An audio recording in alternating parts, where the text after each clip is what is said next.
Hey guys, it's Gavin Simon. Today we're going to improve the dynamic range in our workflow and in our images in Lightroom with Natural HDR 2.5. 2.5 is a nice update, and we're just going to pop in and I'm going to show you real quick. This is a totally free update for owners of Natural HDR 2.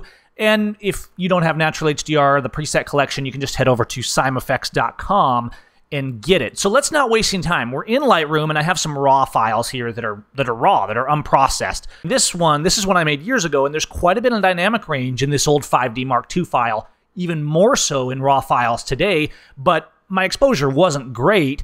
And so we'll just go through, and I'm going to do a couple images as I kind of tell you what's new in Natural HDR 2.5. Overall, you'll just see updates throughout, and you'll see that presets that have been updated in particular are marked 2.5. So just some refinements and updates to make things flow smoother so you can jump in and manage your dynamic range. And then you'll also see a few new presets have been added, in particular, the new presets for interior HDR. This is a request I've got a few times, and so we've optimized a few images for working with interiors. And I'll show you an example of that in just a moment here, but some really good one-click starting points. Now, why Lightroom over Photoshop? I get this a lot, and the answer is that they're two completely different programs. You see here, I'm looking at these different raw files, right? And so I have these different files. This one here, which is an interior shot that was sent in from Alicia Sparkman, and she said I could go ahead and use this, and I was doing some testing and making some presets that would work better for people's interior shots. I don't do a lot of interior work myself, and so I'm excited to have these ones now in Natural HDR. So why Lightroom? Well, Lightroom and Photoshop are two completely different animals, and one was never meant to replace the other, and so I always cringe a little bit when somebody's stuck in one world. Photoshop is a bit harder to learn. Because of that, sometimes people struggle with it, and we try to make it as simple as possible with our actions like Lumist and Alchemist and stuff. But Photoshop is where the finishing details are done, and there's no image on the wall here in the studio that has not been into Photoshop because it's not the same as Lightroom.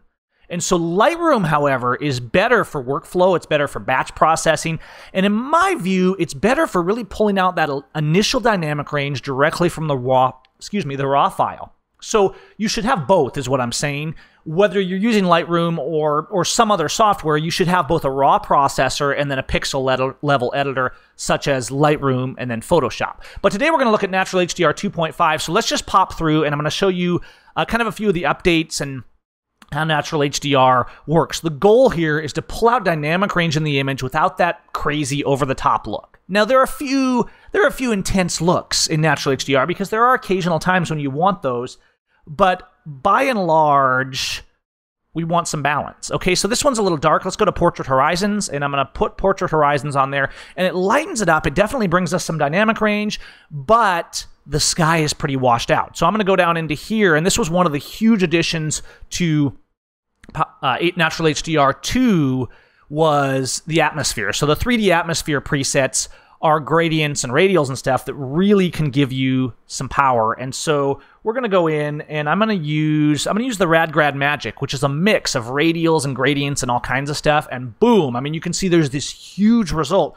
What's happening? Well, you can Shift M, and you can see the gradients, right? And so you could manually change these if you wanted to, make them not quite so intense or soften them up a little more. The point is it gets you there quickly. The goal is not that you don't have any manual control. We want it to be your visualization. A lot of times with the gradients and stuff, you're going to want to do Shift M for the gradients or M for the radials. And so here's my gradients, and I can adjust those with the radials. Your subject might be in a different spot, and so you might want to click the radial and move it around. And so this is where we are on this one with how many? Just 2 clicks. So we started with this, and we ended up with this. Now, again, should this image have been foreground lit, things like that? Yes. Always try to get it right in camera. But sometimes we still have an image that we're trying to pull the best we can. Now, here's an image that's very flat out of an A7R2. This one did well at international competition, and this may look underexposed, but it's not. There was no accident here. I was trying to maintain the dynamic range so I could get this whole scene in one image with this bright sunlight coming down behind. And so the raw files, in particular out of some cameras like the Sony, are very flat, but that gives me a lot of information to work with. So it doesn't look like much, but enter natural HDR. Let's go down and do something that's going to be pretty intense with the color, okay? Because we definitely need to bring some color, some contrast. So let's use the flat to HDR nature. And there's also a flat to HDR that's this first one here, which is a little bit lighter duty. And let's do the flat to HDR nature on this one. So immediately a huge difference, pulling out that dynamic range and also bringing in a lot of contrast, but we still need a little more with this sky. Let's go down and let's use the sunset skies in our 3D atmosphere. And just like this, we're going to bring a little more into that sunset. Okay, so from a really flat file to just a really nice image, which then I could take into Photoshop if I wanted. And at this point, this is the point when I would go into Photoshop and say, okay, I've pulled my dynamic range. I have a great looking image. It's color balanced. Now I'm going to go in and I'm going to work with burn and dodge and details in Photoshop to really make this amazing image sing. So you're going to see updates throughout. You'll also see the interior stuff. And you'll find that there's presets throughout Natural HDR that'll work for interiors, but I wanted to make some that were specific, right? And so this image here is exposed pretty well, actually. It seems a little dark, but we were trying to not lose. The maker was trying to maintain detail out there. There are times with interiors when you need to bracket and do a tone mapped HDR because there's so much range, but a lot of times you can do amazing things if you have a really nice raw file that's exposed well and you're visualizing and thinking. Let's do the interior HDR 3 and look at this. I mean, just one click. Now, sure, we could go out here, we could brush this in a little bit and bring some more details back, but in a single click, we took this from an image that was way too dark interior-wise and lacking balance and just kind of drew that information out of the raw file.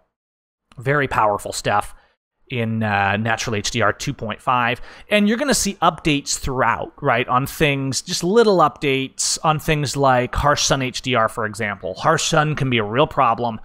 It's better if you're shooting a scene to have ideal light, but at a wedding or in a situation, you don't always have ideal light. You don't always have control over that, and so Natural HDR has a lot of helper tools like harsh sun HDR that'll just kind of help bring back. Now, you'll notice, you know, this image is pretty intense, right? Here's the straight raw to camera, harsh sun HDR, and it doesn't radically change it. It just really balances out that light and gives it that natural dynamic range. So this is what you're going to see in Natural HDR 2.5. A lot of the same powerful tools, just more refinements, a few extra presets, and just an improved system like we're always doing with our preset collection so that those working in Lightroom on their raw workflow can maximize their quality, their color, and the dynamic range.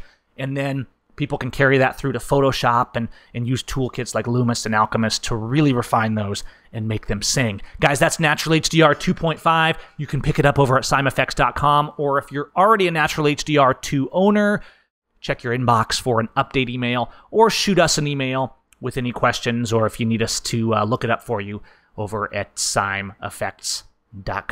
You guys enjoy. We'll talk soon.